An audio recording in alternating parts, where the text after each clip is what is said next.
श्री शिवाय नमस्तुभ्यम। ओम नमः शिवाय। जय श्री कृष्णा। राधे राधे। हर हर महादेव। ओम नमो भगवते वासुदेवाय नमः। जय श्रीमन नारायण। दोस्तों आइए आज हम सुनते हैं भैया दूज की कहानी। प्रेम से बोलिए विष्णु भगवान की जय हो, यम देवता की जय हो, यमुना माता की जय हो। आप सभी को भैया दूज की बहुत बहुत शुभकामनाएं। आज के दिन बहनें अपने भाई के माथे पर तिलक करके उनको सूखा गोला भेंट करती हैं और भाई की दीर्घायु की कामना करती हैं। तो आप सब भी अपने अपने भाई की दीर्घायु की कामना से आज की इस कथा को अवश्य सुनिए। आइए श्रवण करते हैं भाई दूज की कहानी। सूर्य की पत्नी संज्ञा से 2 संतानें थी, पुत्र यमराज और पुत्री यमुना। संज्ञा सूर्य का तेज सहन न कर पाने के कारण अपनी छाया मूर्ति का निर्माण करके उन्हें ही अपने पुत्र और पुत्री को सौंपकर वहां से चली गई। छाया को यम और यमुना से अत्यधिक लगाव तो नहीं था, किंतु यमुना अपने भाई यमराज से बड़ा स्नेह करती थी।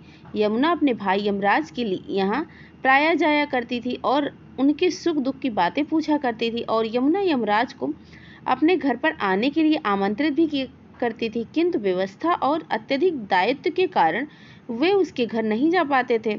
एक दिन कार्तिक शुक्ल द्वितीया को यमराज अपनी बहन यमुना के घर अचानक जा पहुंचे। बहन के घर जाते समय यमराज जी ने नरक में निवास करने वाले सभी जीवों को मुक्त कर दिया। बहन ने अपने भाई का बड़ा आदर सत्कार किया, तरह तरह के व्यंजन बनाकर उन्हें भोजन कराया और उनके मस्तक पर तिलक लगाया। जब वे वहां से चलने लगे तब उन्होंने यमुना से कोई मनवांछित वर मांगने का अनुरोध किया। यमुना जी ने उनके आग्रह को देखकर कहा कि भैया, अगर आप मुझे वर देना ही चाहते हैं तो यही वर दीजिए कि आज के दिन प्रतिवर्ष आप मेरे यहाँ आया करेंगे और मेरा अतिथि स्वीकार करेंगे। इस प्रकार जो भी भाई अपनी बहन के घर उसका आतिथ्य स्वीकार करे और उस दिन जो बहन अपने भाई को टीका करके भोजन कराए उसे आपका भय ना हो। इसी के साथ उन्होंने यह भी वरदान दिया कि यदि इस दिन भाई बहन यमुना जी में डुबकी लगाएगा तो वो यमराज के प्रकोप से भी बच सकेगा। यमुना जी की प्रार्थना को यमराज जी ने तत्काल स्वीकार कर लिया। तभी से भाई बहन का यह पवित्र त्योहार मनाया जाने लगा।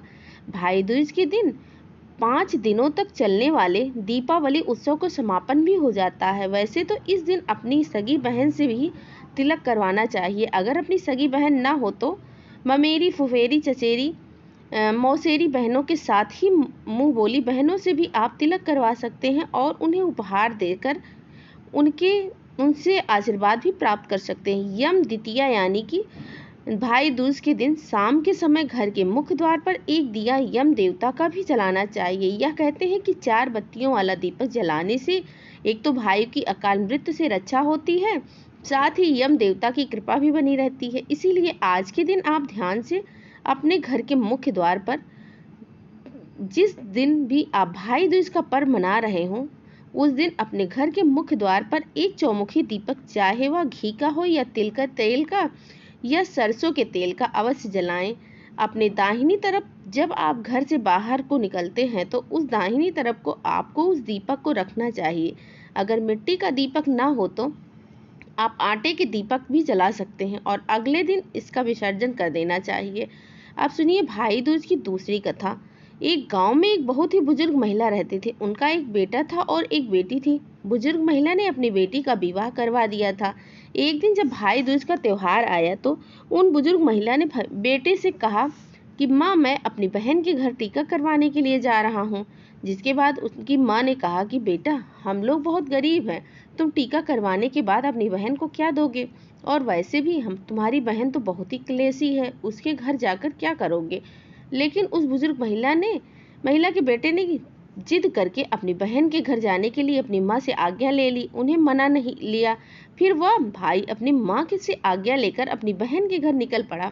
जैसे ही वह थोड़ी दूर पहुंचा तभी उसे एक बहुत गहरी नदी मिली जो उससे कहने लगी कि मैं तुम्हें अपने पानी में डुबोकर मार दूंगी क्योंकि मैं तुम्हारा काल हूँ। जिसके बाद वह भाई उस नदी से कहने लगा कि हे नदी माता, अगर तुम मुझे थोड़ी देर का समय दे दो तो मैं अपनी बहन के घर टीका करवाने जा रहा हूँ। जब मैं वहां से वापस आऊं तब मुझे मार लेना। इसके बाद वह नदी भाई को आगे जाने का रास्ता दे देती है। वह भाई आगे की ओर चल दिया। थोड़ी दूर पहुंचने के बाद उसे एक शेर मिला जो बहुत भूखा था। कहने लगा कि मैं तुम्हें मार कर खा जाऊंगा। वह भाई शेर से कहने लगा कि नहीं अभी नहीं, अभी तो मैं अपनी बहन से टीका करवाने जा रहा हूँ, जब मैं लौट कर आऊँगा तब तुम मुझे खा लेना। शेर ने भी उस भाई को जाने दिया। अब इस प्रकार वह भाई आगे बढ़ा तो कुछ दूर पर जाकर एक सांप मिला। वह भी कहने लगा कि मैं तुम्हें डस लूँगा। भाई ने सांप से भी वही कहा, मैं अपनी बहन के यहाँ टीका करवाने जा रहा हूँ। सुनकर सांप ने भी उसे रास्ता दे दिया।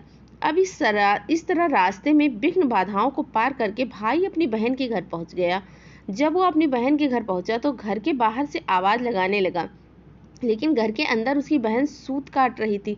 सूत काटते समय उसका धागा टूट गया और वहां के लोगों की यहाँ मान्यता थी कि अगर सूत काटते समय धागा टूट जाए तो बाहर चाहे कोई भी बुला रहा हो, वह बिना आवाज करे और बिना धागा को जोड़कर अगर चली जाए तो वह व्यक्ति मर जाएगा।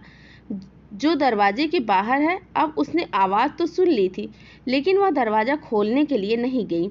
वह बिना आवाज के धागा जोड़ने लगी, लेकिन उधर जब बाहर खड़े हुए भाई ने बहुत देर तक आवाज लगाई और उसकी बहन बाहर नहीं आई तो वह नाराज होकर जाने लगा। तब तक उसकी बहन धागे को जोड़कर तुरंत अपने भाई के पास आकर उसे रोकने लगी और उसे अपने घर के अंदर ले गई। वह बहन अपनी पड़ोस से रहने वाली एक महिला के पास गई और उससे पूछने लगी कि बताइए मुझे, भाई दूज के दिन क्या क्या बनाया जाता है, कैसे तिलक किया जाता है।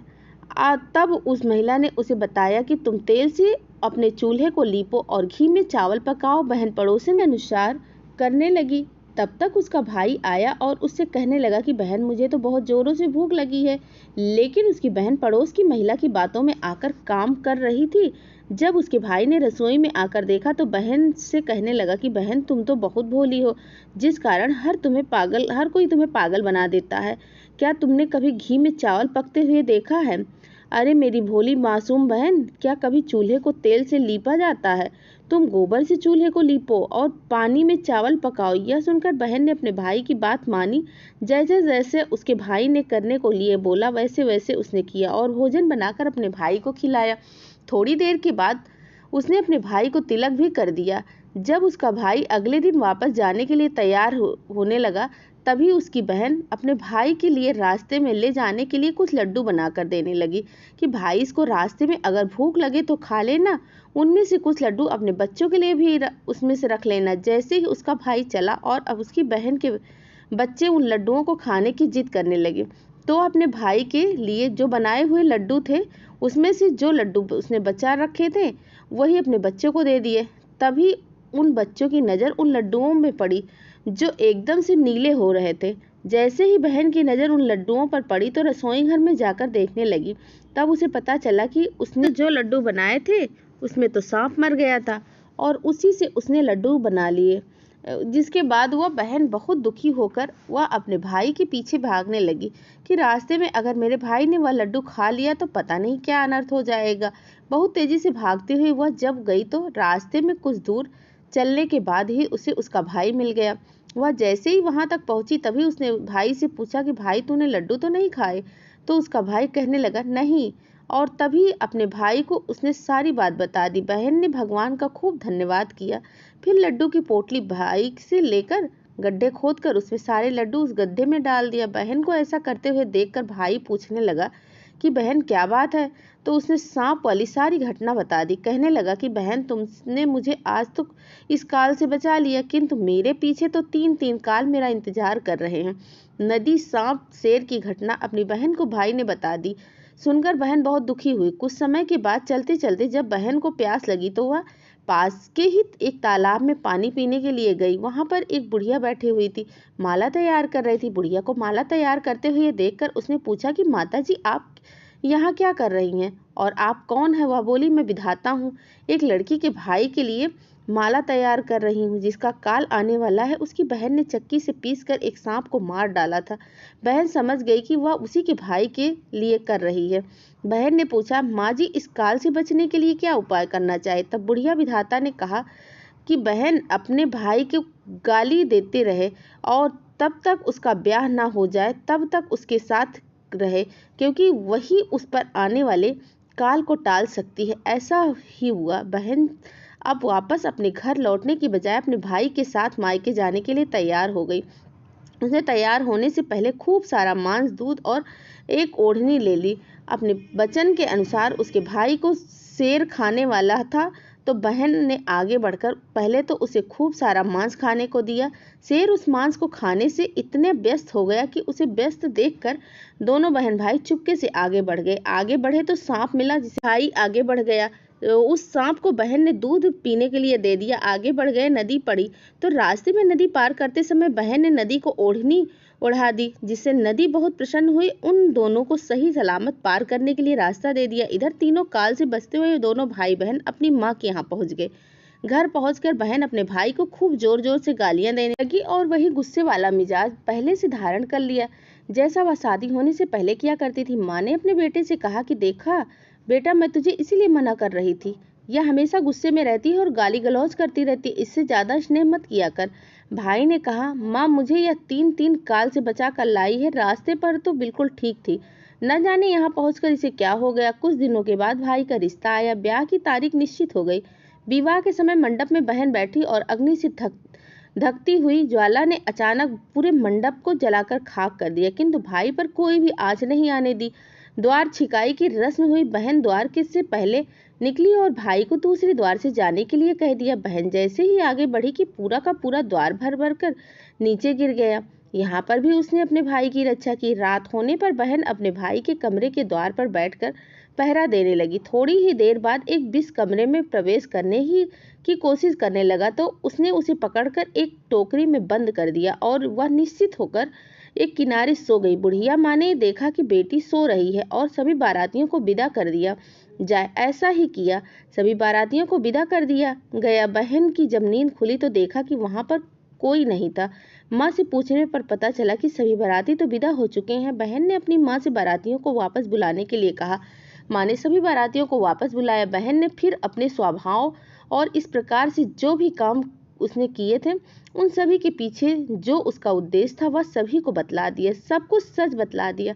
उसने यह भी बताया कि किस प्रकार मेरे भाई पर काल मंडरा रहा था। उसे गाली देना और उसके साथ रहना मेरी मजबूरी थी, क्योंकि इसी से मेरे भाई की रक्षा हो सकती थी। बहन की बात सुनकर सभी प्रसन्न हुए, क्योंकि वह सभी जानते थे कि भाई का विवाह होते समय जितने भी बाधाएं आई, जितने भी संकट आए, उसे बहन ने अपने ऊपर ले लिया। इस प्रकार सभी ने उस बहन की जयकार करने लगे। सभी लोगों ने मिलकर पहले पूरे सम्मान के साथ अपनी बहन को विदा किया और फिर उसके बाद पूरी बारात वहां से विदा की। इस घटना के साथ ही हर बहन यम द्वितीया के दिन अपने भाई को तिलक, कलावा और मंगल की कामना करती है। बोलिए यम देवता की जय हो, यमुना माता की जय हो। जय श्री कृष्ण। राधे राधे। हर हर महादेव। ओम नमो भगवते वासुदेवाय नमः। जय श्रीमन नारायण। धन्यवाद।